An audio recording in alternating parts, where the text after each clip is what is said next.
Niemieckie firmy rocznie wpłacają do rosyjskiego budżetu blisko 2 miliardy dolarów. Bułgaria może zwrócić się o wyłączenie jej spod sankcji przeciwko rosyjskim koncernom naftowym. Rosja zwodowała nowy okręt o napędzie atomowym. Iran zapowiada, że z jeszcze większym zapałem odbuduje zniszczone obiekty jądrowe. Nawet kilkaset osób mogło zginąć w czasie protestów antyrządowych w Tanzanii. Belgijskie obiekty wojskowe były obserwowane przez podejrzane drony. Poniedziałek 3 listopada to jest Układ Poranny. Michał Ziomek, zapraszam. Niemieckie firmy od początku inwazji Rosji na Ukrainę wpłacają do rosyjskiego budżetu prawie 2 miliardy dolarów rocznie. W Rosji działa około 250 przedsiębiorstw z Niemiec, informuje telewizja Euronews. Z punktu widzenia obowiązującego prawa niemieckie podmioty gospodarcze w pełni legalnie działają na rosyjskim rynku.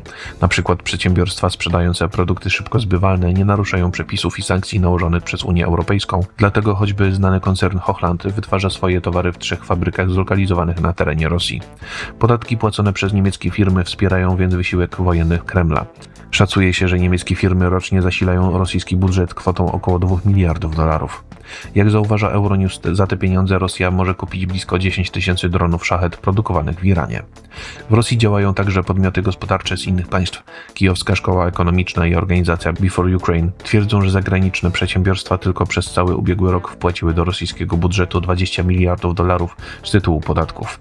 Drugim głównym płatnikiem są firmy ze Stanów Zjednoczonych. Zasiliły one zasoby finansowe Kremla kwotą blisko 1,2 miliarda dolarów. Samo pozbycie się swoich aktywów w Rosji przez zagraniczne firmy jest kosztowne. Muszą one udzielać Rosjanom zniżek w wysokości 60% ich wartości. Transakcje warte co najmniej 526 milionów dolarów musi bezpośrednio zatwierdzić prezydent Rosji Władimir Putin. Bułgaria chce zwrócić się do Stanów Zjednoczonych o zwolnienie jej z konieczności przestrzegania sankcji wobec koncernów naftowych z Rosji. Władze w Sofii obawiają się problemów związanych z brakiem paliwa. Źródła dyplomatyczne portalu Politico twierdzą, że bułgarski rząd rozważa próbę zawarcia porozumienia z amerykańskimi władzami. W mieście Burgas znajduje się rafineria należąca do rosyjskiego giganta naftowego Łukoil, odpowiadająca za dostawy blisko 80% całego paliwa do Bułgarii. Sankcje mogą spowodować zamknięcie obiektu, co doprowadziłoby do niedoborów surowca. Rząd Rosena Żelazkowa z centroprawicowej partii GERB obawia się nie tylko o skutki gospodarcze sankcji wobec rosyjskiej firmy. Wspomniane problemy miałyby się przełożyć także na wzrost poparcia dla partii populistycznych.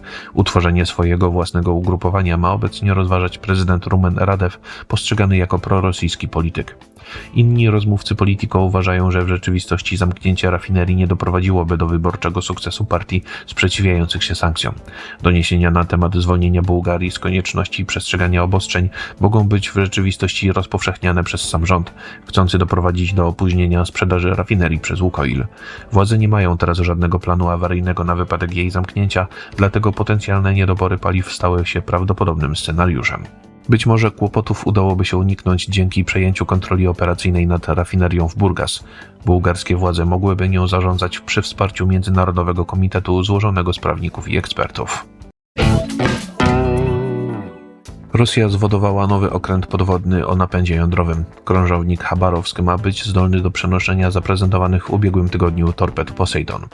Uroczyste zawodowanie jednostki miało miejsce w porcie w Sewerodwińsku w obwodzie archangelskim w północnej części Rosji. Chabarowsk ma być wyposażony w nowoczesne systemy uzbrojenia, które będą wykorzystywane do różnych celów. Rosyjski minister obrony Andrzej Białusow powiedział, że krążownik rakietowy zwiększy bezpieczeństwo morskie Rosji i będzie zabezpieczać jej interesy na całym świecie. Ma on przejść jeszcze kilka prób morskich. Według norweskiego portalu The Barents Observer nowy okręt podwodny zostanie wyposażony w torpedy Poseidon. Zostały one zaprezentowane w ubiegłym tygodniu przez rosyjskiego prezydenta Władimira Putina. Pociski o napędzie atomowym, zdaniem ich twórców, mogą doprowadzić do nuklearnego tsunami. Przed 5 laty przed ich siłą ostrzegał ówczesny amerykański zastępca sekretarza stanu do spraw bezpieczeństwa międzynarodowego i nierozpowszechniania broni jądrowej Christopher Ford. Budowę Chabarowska rozpoczęto przed 11 laty. 8 lat temu rozpoczęto z kolei pracę nad kolejnym krążownikiem Ulianowsk, ale rosyjskie władze nie przekazały informacji o jego możliwym zwodowaniu w najbliższym czasie. Każdy z nich ma mieć możliwość przenoszenia 6 torped Poseidon. Prezydent Iranu Masoud Pezeshkian zapowiedział, że jego kraj z jeszcze większym zapałem odbuduje zniszczone obiekty jądrowe.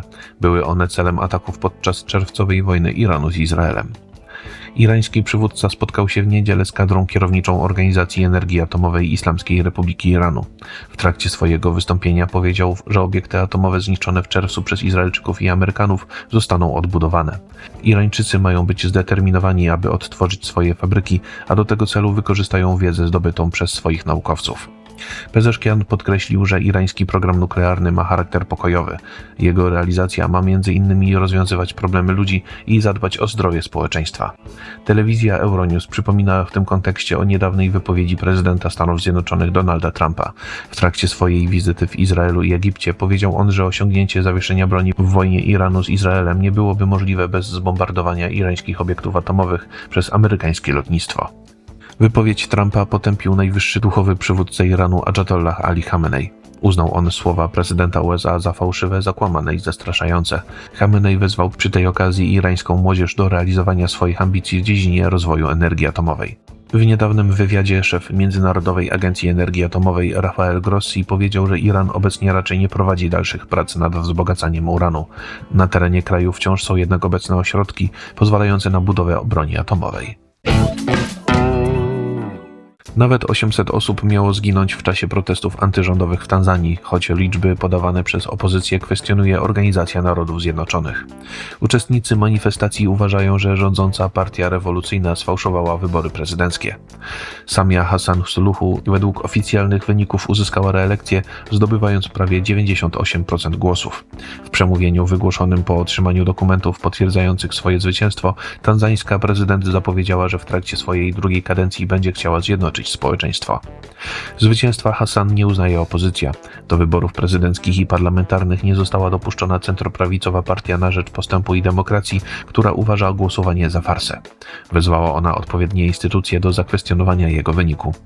W największych miastach Tanzanii od kilku dni trwają przeradzające się w zamieszki demonstracje antyrządowe. Uczestniczący w nich zwolennicy opozycji m.in. niszczą budynki rządowe. Partia na Rzecz Postępu i Demokracji twierdzi, że w ciągu kilkudniowych starć z rąk sił rządowych zginęło prawie 800 osób. Mają o tym świadczyć doniesienia ze szpitali i przychodni. Biuro Wysokiego Komisarza Narodów Zjednoczonych do spraw praw człowieka uznaje za wiarygodne dane mówiące o śmierci 10 osób w 3 miastach. Tanzański minister spraw zagranicznych Mahmoud Thabit Kombo powiedział telewizji Al Jazeera, że wybory zostały przeprowadzone uczciwie, a policja nie użyła dotąd nadmiernej siły wobec protestujących. Belgijskie obiekty wojskowe 3 noce z rzędu były obserwowane przez drony. Tamtejsze władze planują wdrożenie planu zwalczania podejrzanych bezzałogowych statków powietrznych. W weekend w Belgii doszło do kolejnych incydentów z udziałem obcych maszyn. Przez 3 noce pojawiały się one nad bazą wojskową Kleine Brogel w północnej części kraju. Stacjonują w niej zarówno belgijscy, jak i amerykańscy żołnierze. Zdaniem ministra obrony Belgii Theo Frankena celem obserwacji ze strony dronów było uzyskanie jak największej ilości informacji na temat obiektów militarnych.